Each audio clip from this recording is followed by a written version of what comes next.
Oh, we We don't just have did one. it. Yeah. Okay. Okay, good. We're good.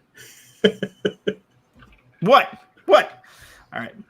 I may have forgotten to warn you that we were live while you were doing that. I don't know. We're doing it live. Okay. I'm here. Hello and welcome to episode 308 of Dots, Lines, and Destinations. I'm Steven Seagraves, joined by these two goofy guys, Seth Miller, Foz Mahmood. Foz wearing the TED shirt. You take a bow, Foz. We are all very impressed. I'm actually disappointed it's not a tulip. I have one of those too. You do. I need a tulip shirt. Have you considered eBay? No. I'll see if I have a spare. Yeah, how are you guys doing tonight? I mean, it's crazy weather here. You got your go bag packed? Yeah, everything's packed up. We're ready to go just in case. We're on like an alert. We're just on an alert, so we'll see what happens tonight. So where would you go?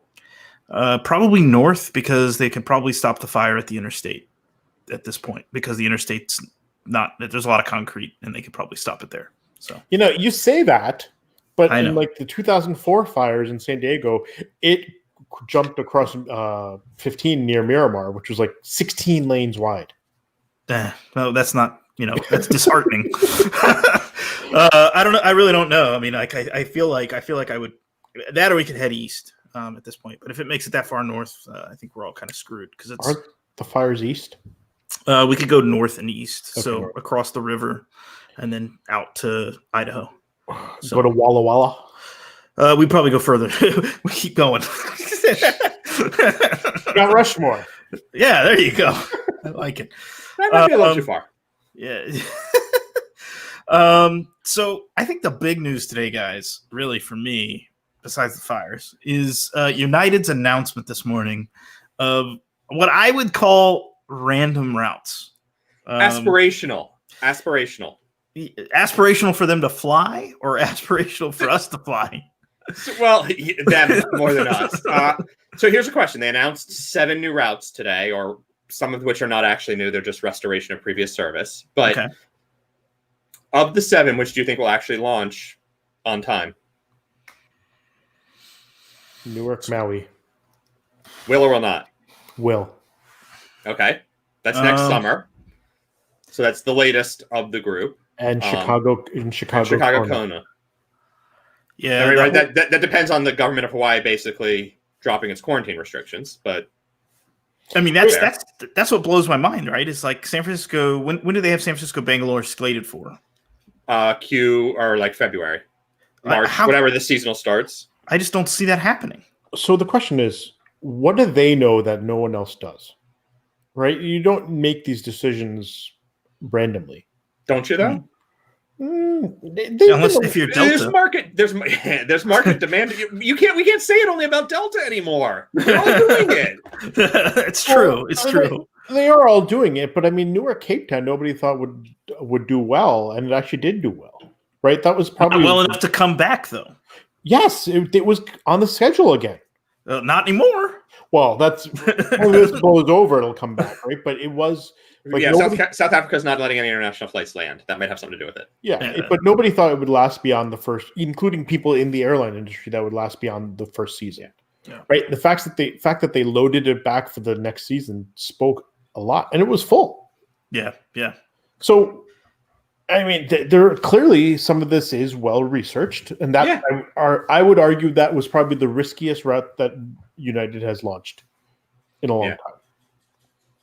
Let's just talk about that. What's the 7 routes, Seth? Let's in roughly from what I can remember in order of them launching, Chicago to Delhi, which is a nice FU to Air India. Yep, they're awesome Star Alliance partner and American. AA used to fly that for a long time. They flew for a few years, 15 years ago. I don't think it was 15 years ago. I think it was much more recent than that. But I don't remember exactly when they stopped it, but I know it started about 15 years ago because my mother-in-law took it to meet me and Linnea, my wife, right after we got engaged, and we've been married for 14 years. So it started 15 or 16 years ago, and it didn't last all that long. They definitely cut it a little while back. But anyway, So American isn't running it anymore and hasn't for a few years, at least, is what I'll say. So, but Air India does, and so it's definitely a screw you there. Again, depending on India opening up its borders. In early spring, we're supposed to get the Johannesburg route from Newark. In late spring, we're supposed to get Dulles to Accra and Lagos, one of which is actually a GSA city pair now. So that has a little something to do with it. I think they got Lagos, but not Accra. Accra still with JetBlue, which means it's Emirates via Dubai. Joburg stays on American for the city pair for the coming year, which starts in October. So that's one, two. That's all three of Africa. One in India. Two in India. The second one. So then the next one in India is that San Francisco, Bangalore is supposed to start, and then the final two are the Hawaiian routes that Hawaii routes that Foz mentioned earlier. Newark, Maui, and Chicago, Kona. Which is, and Chicago Kona is bringing back an old route. There's a while they flew a triangle route: Chicago, Maui, Kona, Chicago, and then I think there's a while where they split it and did both as nonstops, or just one of them is nonstop. But so I think, to me, so United had a kind of a cool marketing around all this, right? They had a video that they put out on Instagram that was kind of like hinting guess at where we're going. Yeah, guess where we're going. And I watched it a few times, and a lot of people were thinking that their finger was pointing to Bangkok on the phone, but I think really it was pointing to Bangalore. And I think people just couldn't read it because it was tiny video. But you know, I don't know. It's just that I don't know. I like San Francisco, Bangkok is a fascinating idea that people were convinced, it seemed like, that United was going to fly San Francisco, Bangkok. How long have you been a member of Flyer Talk? Too long. I'm going to go out on a limb and say I've been a member for about 20 years now. Yeah.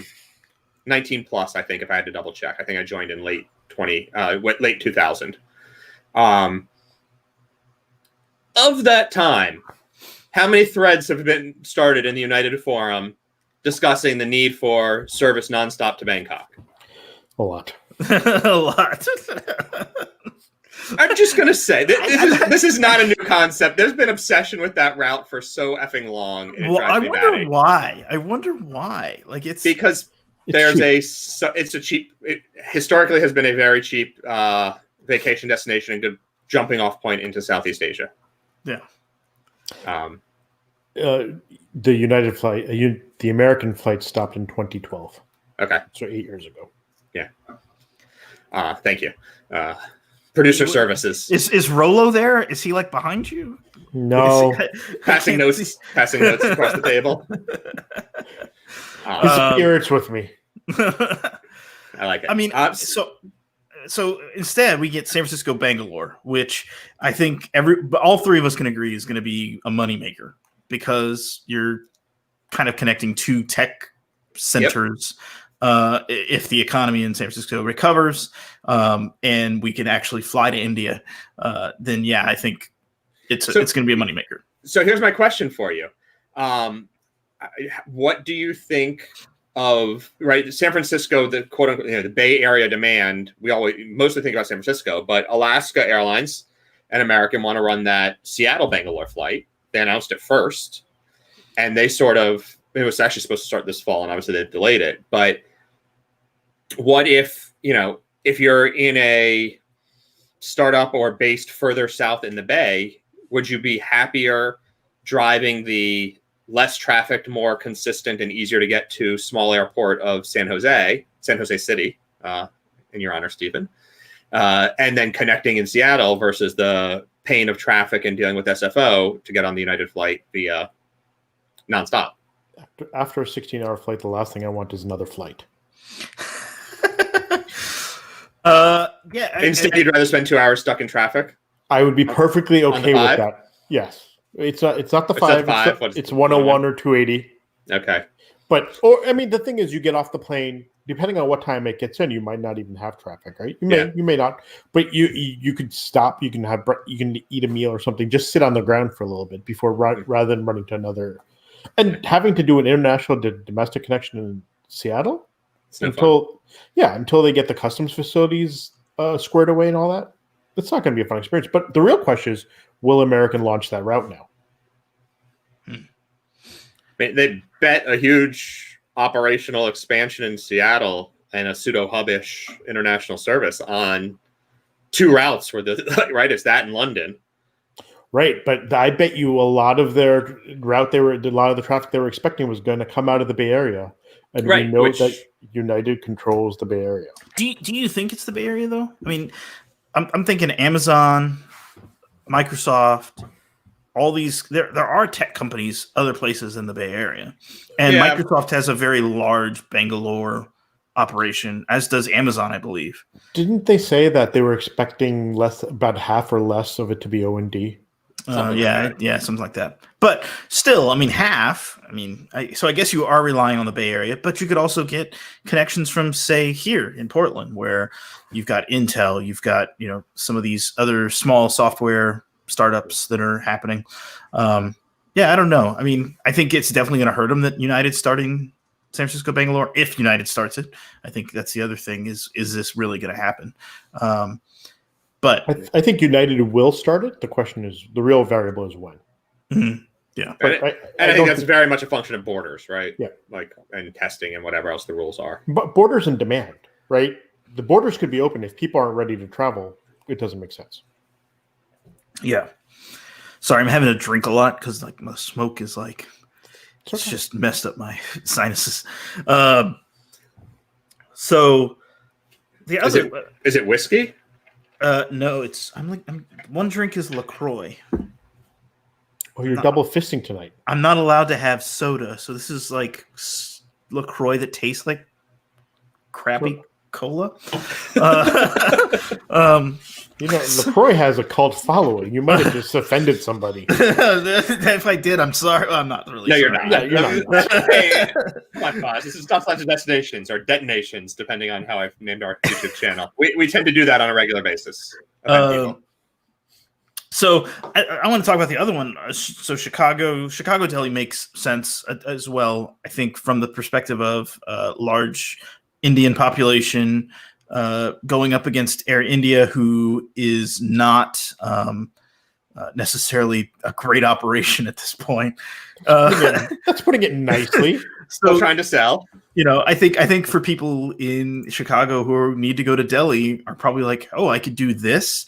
I could fly United or I could fly Air India. I think they're going to go, United looks great. Yeah, I don't care that the flight's delayed. It's not Air India. So, and it gives us another option from the West Coast. So to connect, right? Rather than. Yeah, that's fair.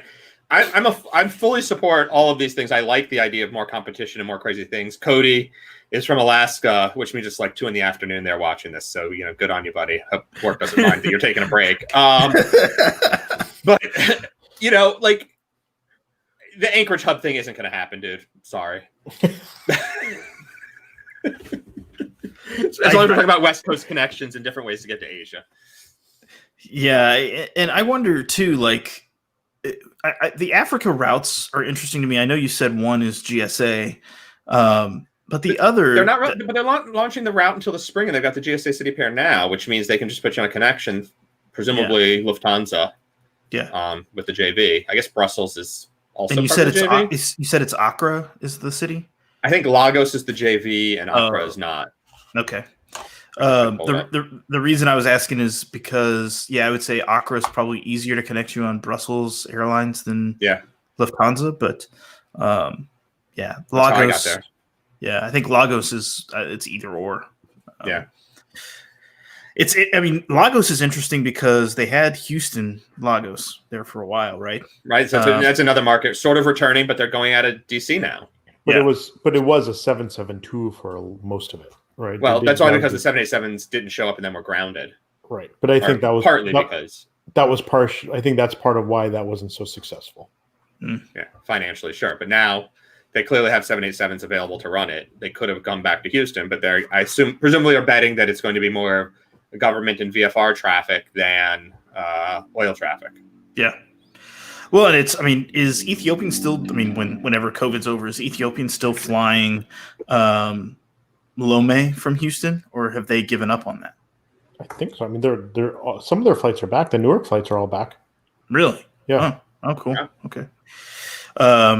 I mean, that's a lot of coverage to Africa. We're getting a lot to Africa, which I think it's good. It's nice to have. But historically, it's been very underserved, right? Mm-hmm. When you consider the size of the population. Yep. The Newark Joburg is interesting. What do you think of that? Are you going to be on this? I have a feeling this is going to be like, if you haven't flown yet, this will be the reason you fly. Maybe. I did start looking to see if they were for sale yet, but no. They're not. The problem, like, here's the thing: I'll book it, right? It'll cancel. Like, this is what happens now. I had a trip to Singapore in October, and October is just around the corner, and just last week everything canceled. Yeah. Oh, so why do you think it's special? What's your gut on it? I think it's just Dulles and JFK Joburg are going to be gone because South Africa's not going to be able to fly to the States anymore if they survive at all. They don't have any planes that'll do it. Have they returned all the 350s? I believe so. Yeah. So I think it's just really grabbing that market, knowing that it's going to become available. And Delta has basically said they're going to do a triangle route. So it makes, depending on if you're going to connect from somewhere on the way home, do you want to do 2 connections or 1? Is Delta's going to be on a 350? I'm guessing that's what they're doing. And so then are they on the triangle route? Are they coming back via Atlanta? Is that what I remember? Well, it's Atlanta, Joburg, Cape Town. Gotcha. Atlanta. Gotcha. The 350 range on the 900 is a smidgen short to make the return a viable option, whereas the 787-9 has a bit more range with the hot and high out of Joburg. Yeah. Which is mostly just high, not hot, but whatever. Yeah. So, I mean, United's got a slight advantage here because they have the New York market to Joburg, right? Which will be a large market. Delta's having to connect everybody through Atlanta. Yep. I see it both ways. I think it's great for them. I think it's great for United. It's an opportunity. I think South Africans kicking themselves. It's got to be hard for them. I'm sure they are, but if you're wait, kicking themselves for being idiot, for being had money in like the entire time I've known about the airline. You have more money in your sock drawer than South African has had in your lifetime. Seriously, though, like the company right now needs to find $450 million to pay off like just the bridge loans in case they want to get recapitalized. And the government's not ready to pay it yet. I mean, they will eventually, I assume, but there's no money. They don't have any money. They don't have any planes. Certainly not long haul. Bad. So Delta and United are really all that's. I mean, could American go after this market? They've got 789s, but American. I mean, Bangalore from Philly. They could do Philly or Charlotte. Yeah. Right. If Delta can connect everybody over Atlanta, why can't they connect everybody over Charlotte? Yeah, but the question I would pose is Delta actually going to launch that route as is now? I believe Delta will resume it as quickly as it can, just like United will launch as quickly as it can. I don't think there's any difference, really. But from a business perspective, if you're coming home from Joburg, do you really want an extra stop? I think, depending on... If you're not going to Atlanta, I understand. You have to connect somewhere else. Do you want to do the double connection, or do you want a single? I think it depends on where in the U.S. or in the Americas you're going. It's fair. But I think there will be enough demand still to keep that flying. I mean, we'll see. Right? Who the hell knows, right? We're only going to have like 60% of demand next year, anyways, if we're lucky. So. Yeah, but a connection generally adds like 2 to 3 hours to your flight, right? Your overall trip. So if you're coming home on personally, I would say I'm not doing the double connection. Yeah, but you're going to get off you're going to get out in Newark anyways. But if I was going somewhere else, yeah, that's my point. Well, part of that though is, Atlanta has recovered as a connecting hub much more quickly than Newark has. If you're going to Shreveport, I don't know, pick somewhere where Atlanta is not a bad connecting place. Oklahoma City, Atlanta's not a bad connecting place to get there, and I'm guessing they have more flights daily than Newark does. But with this You route, might get home faster even with the stopover with the quick stop in Cape Town. Is all I'm saying. but this route probably won't start until the connecting traffic is back to somewhat normal.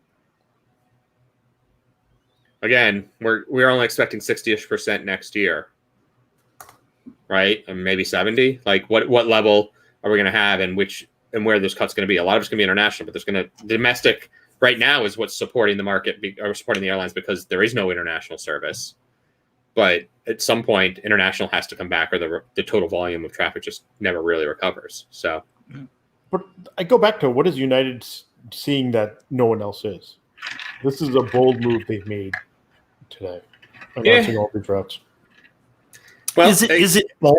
But this goes back to my are they actually going to fly them thing? They keep all the airlines keep announcing routes for October, for November, for December, for January, and then they just drop them when whether there's no demand or borders are closed or whatever. So, right, how many times have we seen the press release? We're adding back service, blah blah blah, and then it never really happens. That's service resumption, not new routes.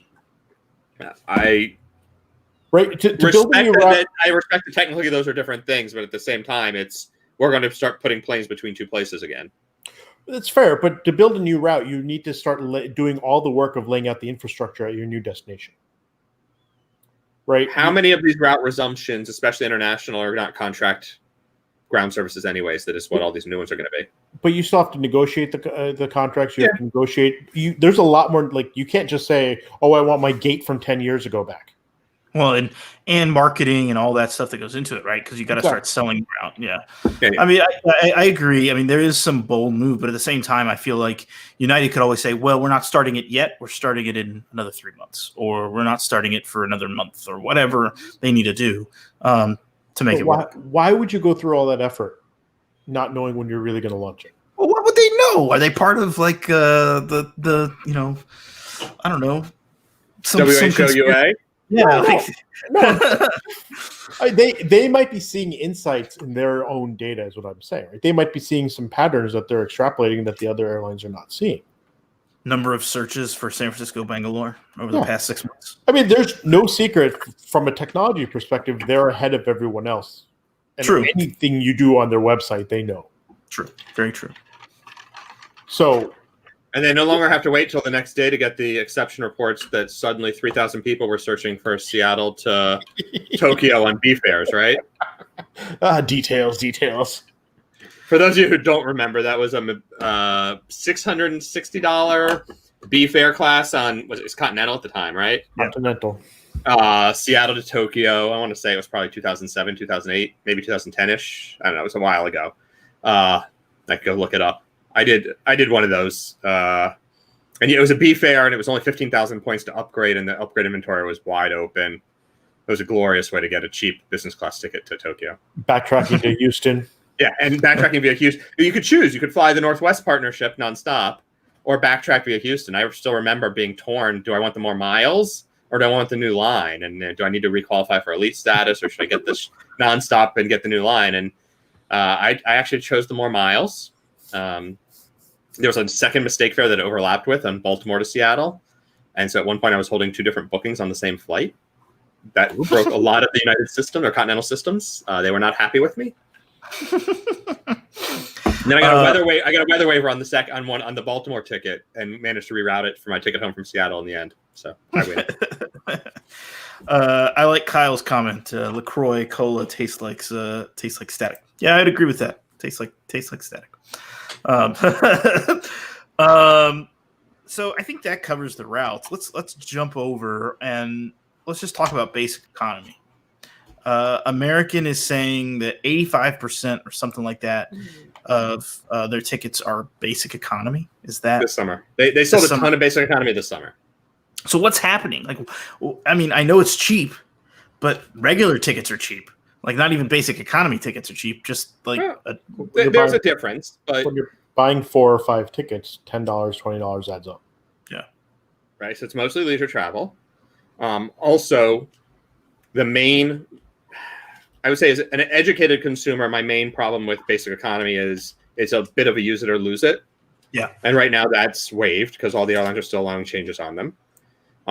As a possibly less educated consumer, I'm thinking I don't know if I'm going to be able to take this flight or not, because who the heck knows if grandma's going to want to see me? Who knows if the airports are going to be open? Yada yada yada.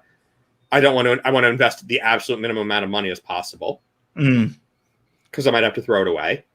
Yep. Or suspend it into a voucher that who the heck knows when I'm going to get to use. Yep. Right. Like, okay, great. I get to use this at some point in the next couple of years if I'm able to fly again. Right. I don't know if I'm going to have a job. All those things. Like, I can see a lot of reasons. And it's also like, I think one of the other statistics that came out is the percentage of passengers that that don't have a frequent flyer account is up significantly when flying, right? It really is displacement of the usual traffic patterns. And so, people are happy to take basic economy. And it's being attributed, a lot of it's like, oh, well, millennials or zennials or whichever group you want to apply it to, pick a demographic. They just don't care about these things. So they'll always just buy the cheapest ticket because they get there. And I think it's way more nuanced than that. But what does the ancillary revenue look like? Right. Is that flat? Has that grown as well? I haven't seen any reports on that, really. I don't know. I would be. I mean, I kind of agree with you, Seth. I think like having people like, oh, I have this $35 ticket to see grandma. If the flight cancels, I'm only out $35. Yeah. Or if it's a family of 4, I'm only out $150 or whatever. Whereas someone it's not COVID and they want to go see grandma, they're going to buy a slightly more expensive ticket, possibly that they can refund or change or have some seat selection or whatever it is they want. Yeah. I could see that totally as a reason. And if you also remember, basic economy was an excuse to raise fares, and it mostly worked because as soon as they announced it, all of the managed travel customers and businesses immediately blocked it from their saleable inventory, so that their employees never accidentally bought this absolutely a non-refundable, unchangeable ticket. The fact that change fees now basically don't exist, and we're going to talk a little bit about United changing their change fee waiver in a sec here from the comments. But that changes that equation a little bit. But the reality is, since they all kept basic economy in the you still can't really change it category, there are no business travelers, and if there are no business travelers, then the share of people traveling who are buying the basic economy ticket goes up, not because necessarily more of them are buying, but it used to be that, it was 20% of passengers were buying basic economy. Now we only have a third of the total number of people on the plane, but it's the same people that were all still buying basic economy. It just happens to be that 20% became, 60 or 70% of the population real quickly because there's no one else. I wonder what they've done, like, as far as managing that amount of seats available in that basic economy bucket. Like what has revenue management done to handle that? Because if they've seen such a jump, right, it's got to impact how revenue management handles, allotting seats to whatever the lowest. Do you think they're really controlling that right now, rather than trying to sell every seat they can? Oh no, I think it's probably just everything's just wide open. Yeah, yes. I think at this point everything's open except the upgrade buckets. Your priorities. I'm a little bitter right there. I'm serious. You look at any flight right now, upgrades are still hard, but everything else is 9s. Well, you'll clear. It'll just be at the gate. Right. The airlines have said a little bit they're trying to control that because they want to be able to have a better idea of who's actually going to show up at the gate. Yeah. But in some cases, they're leaving money on the table, right? If someone wants to book a flight, and I can't, like, if I have to go to California next week, if I couldn't confirm an upgrade, I went a different day, or I picked a different airline. Did you fly JetBlue? Please tell me you bought Mint. I did not buy Mint because they wanted $1,200 more than United did. Okay, it's not worth that. Definitely. No. I was hoping to get a real Foz review of Mint. I'll do it. He'll go to the dark side. As long as they're flying out of Newark, I'm not schlepping to JFK. Oh man. Talking about the change fees a little bit, though. Tony points out, and I actually hadn't heard this yet. United has extended its no change fees on normal fares rule to Canada and Mexico. Really? And the Caribbean. And the Caribbean. That's what it says here. And we'll trust. We can trust that, right? It's a comment on the internet. It must be true. I was going to say, it's on the internet. It has to be true. This vaguely matches American, and I guess Alaska also, but Alaska just did it. Alaska actually, when they presented, I don't remember if we talked about this before, presented it very strangely as like, it's on these flights and these flights and these flights. And you're going to be like, so all of your route network? Yeah, which flights is it not on? Yes, your flights that land in the Pacific are not included? I don't understand. And Alaska is always very generous from a change fee perspective. It's relatively low, and top tier got it waived. Yeah, it was $50. Yeah. So, it's I think it's interesting. I mean, obviously Delta has, talking about the Delta Aeromexico JV situation, and a little earlier we did a bit of special content for our patrons and talked about those joint ventures. It was same person asking it, so gosh, what a surprise.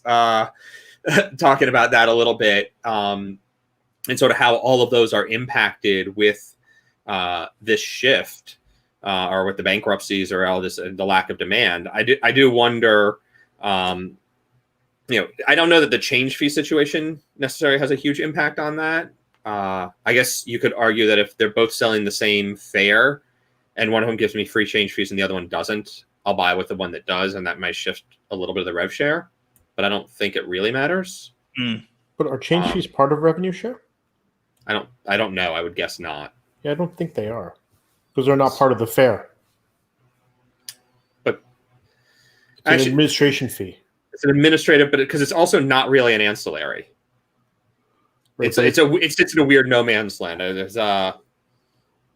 was having this conversation yesterday with someone else about that, and how it's not quite an ancillary, while like seat upgrades and other things are, and bag fees are. So yeah, but all those fees they're all excluded usually, right? Well, I don't know, because why would they be if you're buying a seat upgrade fee on a partner carrier or a bag fee, right? So it's on the partner's metal that's going to have to carry it. So you think that should be included? Yeah, I would imagine ancillary is shared, but I don't think the change fee is, because the change fee is from the ticketing carrier as an administrative fee, just to reissue the ticket. Okay, I have no idea. I'm just taking an educated guess. Well, should I fight with you about it just to keep the tradition alive? I don't know. No, we'll fight on something else. So, but along the same lines, though, Virgin Atlantic Virgin Australia, no longer flies to the United States, and so that JV is kind of out the window, right? I mean, we're getting some weird stuff now with JVs and obligations between carriers. What do you think about this? The Virgin Australia thing, you can only have, not you can't, but you generally only have a joint venture when you're sharing operational costs of the metal flying back and forth. Yeah. So never mind that there's not nearly enough demand to justify all of those 777s going between, Southern California and Australia. But Delta and Virgin Australia basically had to agree that they'll keep the code share, but drop the JV until Virgin Australia starts flying Transpac again. Mm-hmm. I mean, Delta flew LA Sydney, right? Yep. Are they switching that over to a A350? Yep. Or they have nothing else that'll fly it. Yeah, I was just wondering because, or do they just drop it or rely on Virgin Australia? Well, can't rely on Virgin Australia yet. I don't think that they're retiring the planes. They're going to all 737s, and they're slashing a third of that fleet. We're going to have 55 737s by the end of the year-ish, and they're not planning on having long-haul planes until some indeterminate point in the future when they start buying 787s. Well, wow, I didn't realize that. Yeah, Steven does like hopping through the Pacific on 737s. So we could do San Francisco or LA to Honolulu, Honolulu to Tahiti. I No. didn't say Guam. You can get all the way to Guam, and then from Guam down to Cannes, and you wouldn't get that last flight. Yeah. I mean, Tony also brings up the fact that United still isn't waiving change fees to Canada. Yeah, I did mention. I said Canada originally. Sorry about that. I misread it. Which, I mean, I think that's also kind of crazy, right? Like, you can't go to Canada right now. So these rules really don't matter until at least next year, anyways, because everything is waived right now for everybody. Yeah, but I'm saying even for next year, we don't know what it's going to look like, what the situation is going to look like in Canada. But that'll keep extending, right? If the situation is like that'll extend beyond December 31st. I mean, we've seen this from March. It's been 30 days at a time. So then, what's the motivation then to not allow the change fees to Canada? It's either tied to the partnership with Air Canada, as suggested, or delusional idiocy. I mean, there's a lot less lift into Canada. Yeah. Right. And it's more business, and the business people will pay. Or maybe they just they don't like you. So there's some really, really sexy fares out of Canada to Asia. I wonder if that's part of it, but they're all on Air Canada metal. I mean, I suspect it has more to do with like long haul international. They're not waiving, right? So I suspect it has more to do with where they have less capacity, so they can do a better job to manage it. Gotcha. Right, they have a bunch of routes into Canada, but it's not hourly. Yeah, makes sense. Yeah. What else do we have here? Oh, so I posted this story. There's a story on a blog called Your Mileage May Vary about Brandenburg Airport, which I mean we never talk about that on the show. Berlin, for those of you who haven't figured that one out. So the new airport, there's already pilots complaining, or pilot group complaining, that the new departure route on one of the runways is it's going to be a vomit-inducing turn because they're going to have to turn at about 600 feet and make a hard left or right. I believe it's right. Hard right, 75 degrees. And that's so a hard right. Jeebus. Aren't they the same runways at Schoenfeld, though? No, they got seven. So the northern runway is Schoenfeld. The southern runway is a new runway being added toward Brandenburg.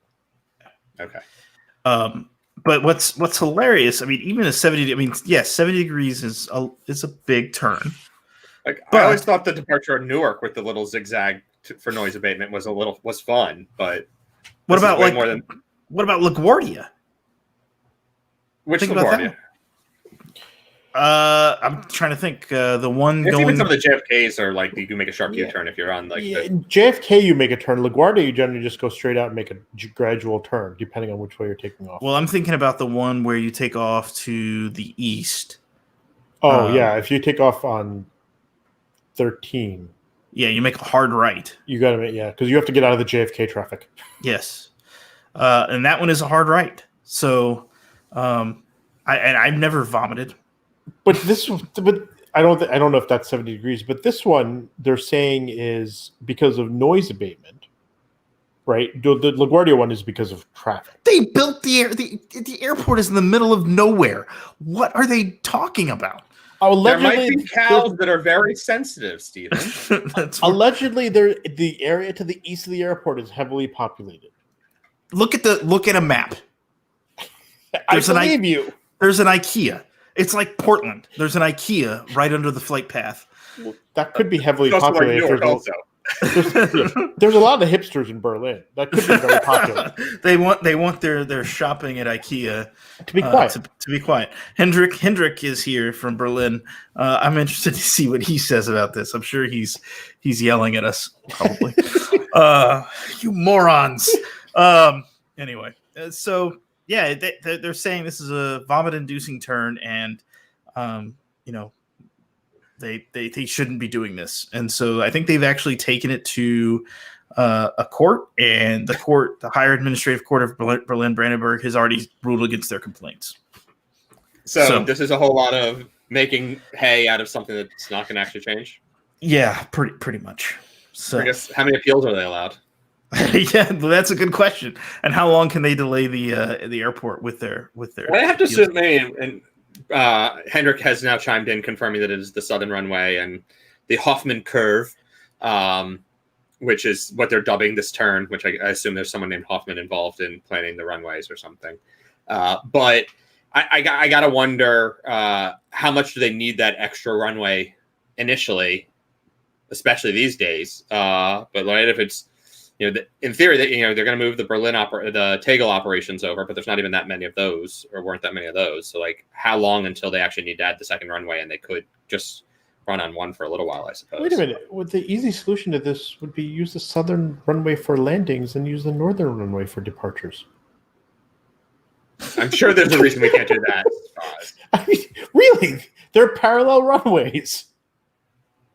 Well, I'm trying to find because we know the northern runway can already do departures. Yeah, exactly. Quite reasonably, in fact. Exactly, with no vomit-inducing turn. So Hendrik, I mean, you're on the stream. I'm looking at a map.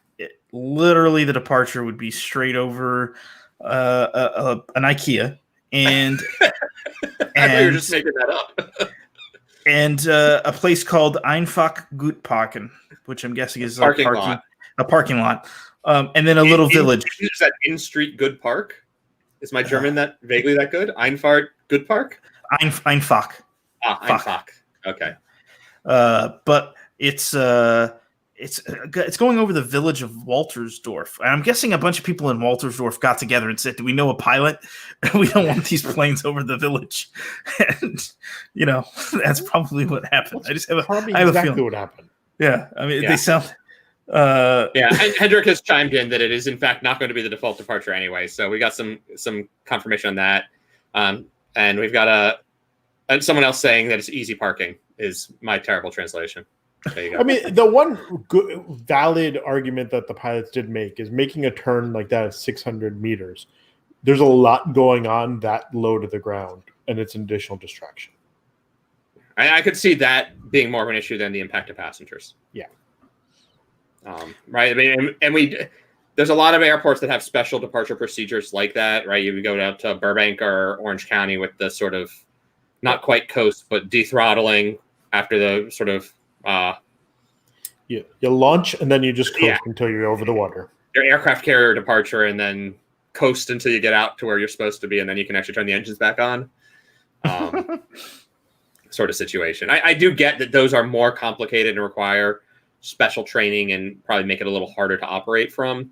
But that's what they get paid the big bucks, right? I would love to job see guarantees and steady operations. Yeah, I would actually. I'm going to try and find the SID. I'm looking for it now. I haven't seen it. I can't find it. I don't know if it's not been released or what. I was actually going to look because yeah, here they are. Oh, it's not in there yet. Okay, I'll look for it and maybe I'll follow it up on the next show. But yeah, I was just going to see because Hendrik saying the SID is okay. It's due to their turning right before 3,000 feet. It's kind of weird. I mean, it's turning below. I mean, there's a lot of airports. Look, the IAH departure off the right runway heading south makes it an immediate right turn because it has to be traffic separation. So, and that's well below 3,000 feet. That's at sea level. It's basically making the turn as it lifts off. Let's not be so dramatic. You're like American Airlines scraping that wingtip against the runway and taking out some signage. It's not that low. Oh, and Hendrik says, based on their experience with Schoenfeld, 60% of the departures will take off to the west. So it really, really doesn't matter. Yeah, until they start complaining about arrivals. And then they'll want them to make an S curve because that's safe. Maybe they'll put a checkerboard. Bring them straight in and hard left. Yeah, I think we've killed Brandenburg topics very well in this show. This one I can declare is dead. So is Tegel officially closed at this point? I don't think there's any operations. There's no operations. Yeah, I mean they had closed it kind of back when COVID had started. I remember that, but they never officially closed it. They were suspending operations. I think there's still planes parked there. Okay, so the answer to that is no. It's not officially closed yet. I mean, special dispensation to get out, but a mixed field, perhaps. Yeah, exactly. I wonder. That is one question that really hasn't been answered. I mean, I think people are saying, "Oh yeah, we're going to close Tegel when Tegel's still open." They reopened it. But what are they going to do as Brandenburg opens up, what are private pilots and private aviation going to do? Because Tegel is much more convenient to central Berlin than Brandenburg. And for convenience sake, you probably want to fly into Tegel. I would agree. So, I mean, Tegel's great when you wake up an hour and 15 minutes before your flight in your hotel in Berlin. I have no comment. I've done it too, so it's okay. I made it. So I made it as well. So we have another question from Brian talking about the 787 issues. We can cover this kind of quickly if you guys want. What are you guys thinking about what's going to happen here? I don't have the full question. Yeah, there's two separate sets of challenges right now. One is the report that Air Current came up with, I guess last Friday, basically bringing to the attention that there was an issue. There's two different issues in the tail section. One is the carbon fiber in skin interior isn't smooth enough. And then the second one is that they normally it's never a perfect fit, and they use this sort of digital scanning technology to generate shim cutouts to put the fuselage sections together. And either one of those issues, and the shims weren't right either. And so either one of those issues wasn't a huge deal, but apparently combining both of them together changes the structural integrity of the aft portion of the airplane. And it's right where the pressure bulkhead sits. So that means that when pressurized and in service, the aircraft potentially can't withstand the necessary level of stress that it is certified to. Which, again, with the airplanes that are over-certified and, blah, blah, blah. But they grounded 8 airplanes very quickly when they discovered this. And there haven't been any new deliveries since this came to light, and there's not a ton of deliveries each month, but there's supposed to be a few. There was a couple American 787s that were sort of pending delivery, and all of a sudden now aren't being delivered while they try to figure out if this is still an issue. So that's one of the things. And then the second issue that came to light, I think today or yesterday, was there's a issue with tail components, fins of some sort, that came up literally just came to light, and now they're still trying to figure out if those are actually going to be a bigger issue, and where, the FAA is deciding what if any emergency airworthiness directives it's going to issue. But at least for now, because Boeing forced the known affected planes to be grounded, it seems to not be a huge issue, but it's a pretty big issue. How do you find that first issue? Someone was reviewing old data, doing the QA on the data, and was like, "Hey guys, this doesn't look right." Right? Why do you look at it months later instead of before you deliver the airplane? I'm not sure, but good on them for at least going back and checking eventually. Maybe someone noticed something. Maybe a couple boxes of PPE slid behind the bulkhead that weren't supposed to be there. I don't know. Unless there's a change in manufacturing, right? That started with those 8 airplanes. But we'll never know, really. But it's fascinating. The truth eventually comes out, usually. Maybe years. I'm wondering, it's interesting that they have to manufacture a shim to fill space. It's not a perfect fit. But that's kind of how they sold the 787, right? Back when they were selling the marketing around, we're manufacturing all this, it's going to fit together like a perfect puzzle, all that. And now you're like, no, it's like a 1970s RV. You just shove a shim in there and it works. Wait a minute. we're going to do all these fancy pieces, but we're going to have all these different companies assemble them. Yeah. No, there's no room for error there. No, none whatsoever. It'll all line up. It'll be fine. Yeah. We'll put a shim in. It's all ball bearings these days. It's kind of crazy. I just built a shed. There was a lot of shimming involved, but that's probably different. I think everyone who does any kind of home repair is putting a shim in at some point.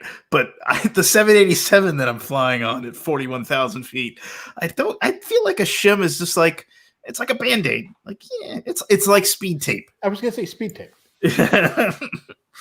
And we all know how that really gives you a lot of confidence in your flight when you look out and see the guy out there on the wing putting some speed tape up.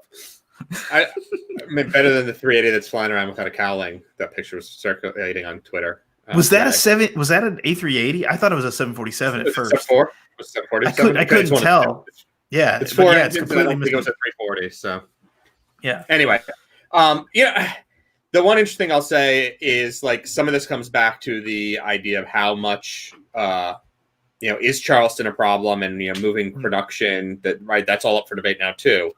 This was the tail stuff, the fuselage parts of this were from pieces manufactured in Charleston, but not the FAL, which historically was the Charleston FAL that was, the cause or the source of those issues that New York Times and a bunch of other people were reporting, and caused no shortage of troubles for Boeing.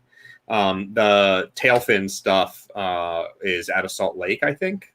So sounds like there's just problems. Yeah. And not enough QA before it gets installed on the plane or something like that. Yeah. Interesting.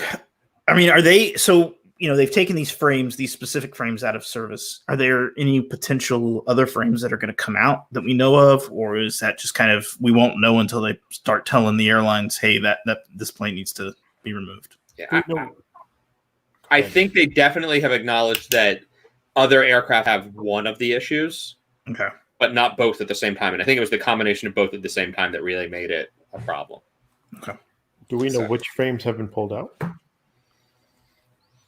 It probably wouldn't be that hard to find out, but I haven't gone looking yet. Well, it'd be interesting if they were Seattle or Charleston planes. I think it was a mix. I don't think they were tied to one FAL. Wow. So. Oh, man. Any news on the MAX? The what? The what? Yeah.